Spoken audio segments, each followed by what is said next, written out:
Hello and welcome to Ask a Member. I'm Ann Hughes, President of the Adrian Area Chamber of Commerce, and it's my pleasure today to welcome Dave Thomas. Welcome, David. Morning. How are you? Good. Pleasure to be here. Thank you. David, of course, is the owner, operator, manager, chief cook and bottle washer, and everything else of Culvers here in Adrian on South Main Street.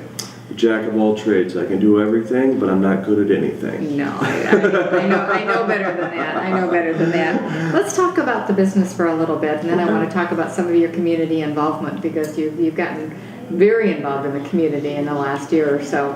Pretty deep. And have been doing some really good things for us. But how did you get hooked up with Culvers? I was approached initially by my former employer, who is now my partner, my business partner.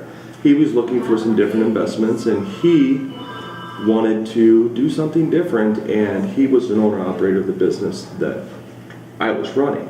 He just purchased that business, and we had a gentleman's agreement after a couple of years after he owned the business, I was going to be let go. Oh. But it was mutual. We understood, and I was Cassandra, my wife, my biggest supporter. We were looking at doing something different. We wanted to get into the restaurant business. We wanted to purchase our own business, and we were making financial adjustments to make that happen. Okay. And then Elvis, my partner now, asked me if I wanted to do something with him, and so we said sure. Was that business Culvers at that time? No, I ran a pizza restaurant for him in Wisconsin Dells for, a couple years. I ran it for 10 years, but he just took ownership of it, and he had it for the last 2. Okay. And he approached me on doing some different investments. And he likes the Culvers model, and he wanted to know if I was interested in participating. My wife and I did some research on the business and found out that it would be a perfect fit for us. What made it a perfect fit? The family operated aspect of it, where the owner operator heavily involved in the business, was the thing for us. We wanted to be on hands, on site, instructing our team and really positively influence our team and try to be role models for our managers and our team members, and in a sense our community members as well. And we knew that we didn't want to raise our son there anymore, because it was very political and influence, a lot of money influence, and we really didn't want to be a part of that anymore. So we were ready to take our next step in our lives to make our adjustment. So how'd you choose Adrian? We looked at many different areas. We actually, from the tourism aspect, we actually went to Sandusky and did some research there. Okay. Cedar Point? Yeah, Cedar Point area tourism, which Cassandra and I are familiar with. And a lot of the property owners didn't want to sell. They just wanted to do lease only, and we wanted to buy property. So we scaled back to Toledo, and property value was just way too high at that time. And so our real estate developer from franchising, he said, hey, why don't you check out Adrian? It's a nice community, 20,000 plus people, good industrial, work, and they hadn't had a new franchise business in about 7-8 years. Yeah, Go check it out. So, and in that time, it was in 99. No, it was 2005, 2006.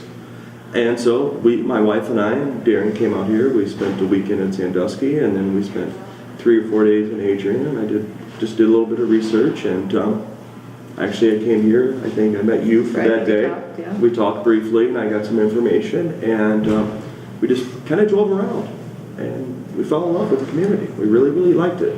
We like the small town feel, the small town atmosphere. Even though we're 20,000 plus people, it's a close-knit community. It is. And that's something that Cassandra and I really pulled us here. So, and that's, in a sense, it's why we're here, and we love it. My goal when I first got here, I wanted to open multiple stores, 3 and 4 and 5, expanded the Toledo market, Monroe, Tecumseh, and right now I'm actually just quite happy where I'm at. That would be a whole different lifestyle.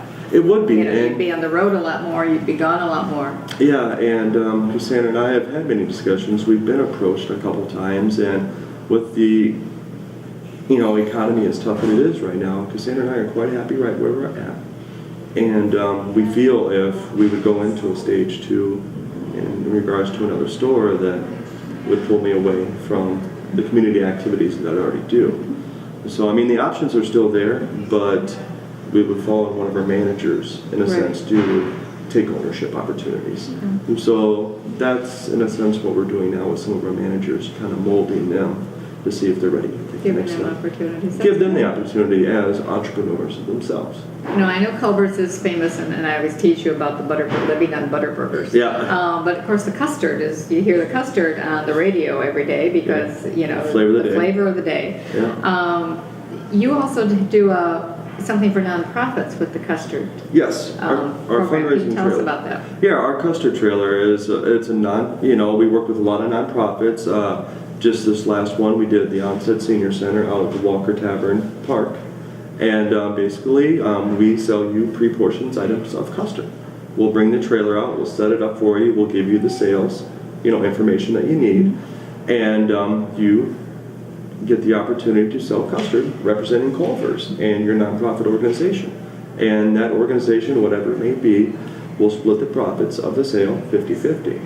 I've worked with Clinton Rotary, I've worked with, of course, Our Delicious Group, Walker Tavern, the Adrian Senior Center, many different types of nonprofits in this community. And we've raised probably close to $6,000, for those nonprofit agencies, that don't have that unique opportunity to do something. And it's a great thing. And it's nice. And Cassandra and I, our restaurant really doesn't make any proceeds out of that because it just basically covers our cost and the packaging for it. So it's just a good thing that we like to give back to the community and help our community be a little bit better. And, talk about community, you're involved in a number of things. You're involved in Our Delicious, you mentioned that. I believe you're in charge of the food. Yep. The whole Think Orange campaign. That's been fun. It's been really great. We've had a good time with that, and we've gotten such good feedback from the community, even people who aren't involved in South Main. The campaign to get people to drive towards the orange, not away from the orange barrels. And while it hasn't been ideal, it's been a lot better, I think, than it would have been without the campaign. And I would have to agree. I really do. And I think, after doing a little bit of research, because I was really petrified when I knew this was happening. I was really, really scared. And, I didn't know what it was going to do to my business. Just as my business was starting to really, relish, in a sense, we had to deal with this. And so it's just like, well, we need to do something, be proactive, and something to embrace it. And I think, with your help as well, and a lot of the business owners on South Main, their participation has been really, really key to help this be a positive thing and help drive traffic to the orange and not away from the orange. And it's been really, really great. And we got some great things in the pipeline for afterwards, too. So something to get the community back out there and aware that things are alive and well on South Main Street and open for business. So we're gonna do a party or some kind of event out there, huge ribbon cutting across those 5 lanes of traffic. It's going to be fantastic. And make it official when it's all done and open for business. You're involved in Our Delicious, and of course that takes place the 21st and 22nd of September. Let's see, 2021st, I'm not sure. 2021st, that third Friday and Saturday in September, you're real involved and you are coordinating the food for that. But you've got something new going on, the burner for October. Yeah, something in the pipeline. Tell us about that. It's our inaugural Blues and Brews Festival. It's October 20th. It's a Saturday. It starts at 3, ends at 9.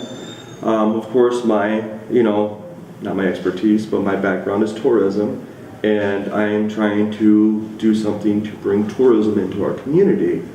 And I'm a big fan of beer, so we've started this nonprofit organization called the Blues and Brews Group. It's myself, Brett Cotton, Corbett Day, Rebecca Schwan, Mike Riley, and Mike McLemore, the sound doctor. We have formed this group to put on a Blues and Brews festival. We're looking to get 75 to 100 different type of craft beers, unique beers from microbrews and brew pubs of that nature. So it's not like your standard beer, like domestic beer. You're not going to get a Bud Light there. You're not going to get a Bud Light. You're not going to get a Miller Lite. But it's going to be unique craft beers. The cost is $20, and you'll get 10 tickets for 10 tastes. And you'll get to sample different types of beer, something that if you would go out to eat, that you would never order a full glass of, or a full tap of, or a full bottle of. But it gives you an opportunity to say, oh, I've always wanted to try that particular beverage, so let's try this. Okay. So, and we're also going to have a wine tent as well. The Flying Otter just committed. And we also had 2 other wineries come in. I just can't think of the names off the top of my head. So we're going to have a wine tent. So I know tickets are limited. Yes. Because it had the party has to be contained in that city parking lot. Exactly. Where the pavilion is on Toledo Street. Yes. So if somebody wants a ticket, how do they get it? They go to bluesandbrews.com. It's blues-in-brews.com. Okay. You can purchase your tickets right there online. $20 a ticket. It's $25 a day off. So, okay. And so we're encouraging the people to purchase tickets now, so that way you don't have to pay that extra $5 later. So, and it's all done online, and we're working on different partnerships with the DDA, and also. And I think our hotels are going to offer packages as well. The Carlton Lodge is blocked off special rooms, so if you call and make the reservations through them, you have to call them to make the reservation. You can't do it online with them. That they will give you a group rate, and you have to provide your ticket stub to get the discount once you check in. Very But good. we're Good doing. partnership. We've done a lot, and we're working with Beth Jesse as well. We're working with Todd at Red Paint, and we're doing all different types to get some of the downtown businesses involved as vendors in the event as well, so they can relish the economic impact as well. Very good. Okay, David, just in case somebody doesn't know where Culvers is located, do you want to tell them how to get there? Very easy. We're located at 1360 South Main, right across the street from the Adrian Mall.